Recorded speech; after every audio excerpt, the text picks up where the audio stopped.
Welcome back, everyone. In healthcare, sometimes errors occur.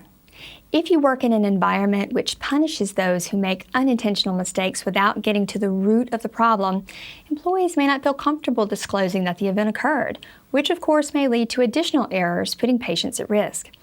Organizations who understand this potential hazard strive to adopt a just culture.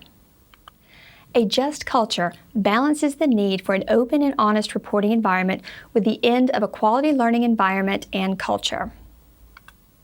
In a just culture, accountability and quality are achieved by improving processes and systems in the work environment. The goal of a just culture is the development of an organizational culture that promotes and exhibits a quality learning environment as a responsibility to both employees and patients.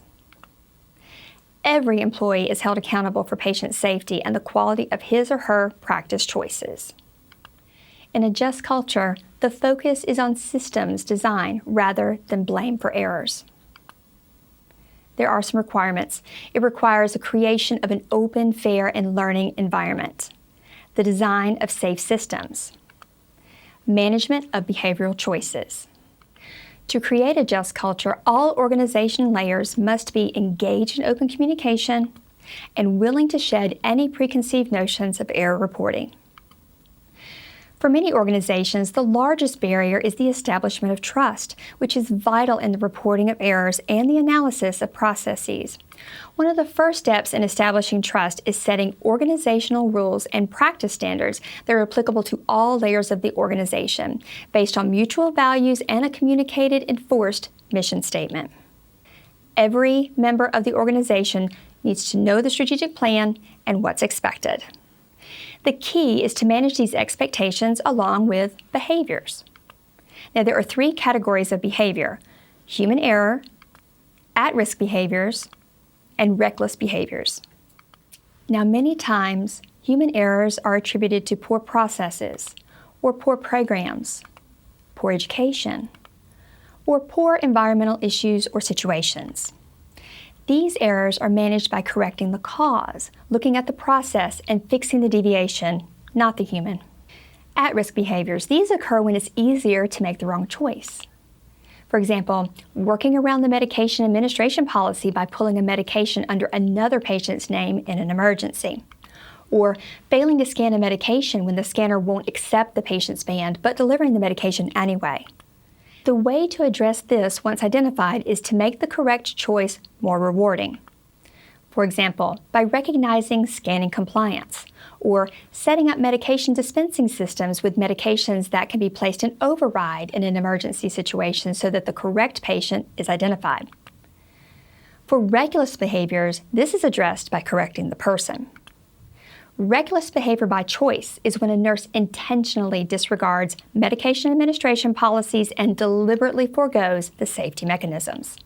This can be addressed by progressive discipline that begins with re-education on policies, procedures, and why they're in place.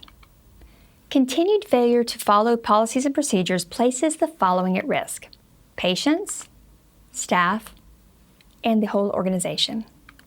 So let's consider this example. Two nurses select the same wrong vial of intravenous medication from the dispensing system. One nurse administers the drug, causing a cardiac arrest. The other nurse realizes the switch when drawing the solution from the vial into the syringe at the bedside. Further investigation showed that the two vials of entirely different medications looked alike in shape, size, color, and print. So which category of behavior was demonstrated in this error? Human error, at-risk behavior, or reckless behavior?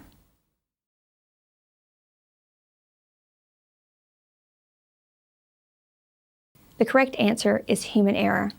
When the nurse took the wrong medication, she wasn't doing it intentionally, nor was she trying to circumvent the system. Because both medications looked so similar, it was an innocent mistake. So remember, a just culture in which employees aren't afraid to report errors is a highly successful way to manage safety, increase staff and patient satisfaction, and improve outcomes. So in thinking of everything we've covered today, I'd like you to consider this question: what is the primary focus of a just culture?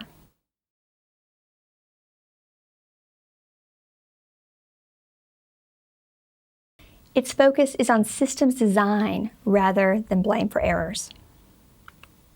So I hope you've enjoyed today's video on Just Culture. Thanks so much for watching.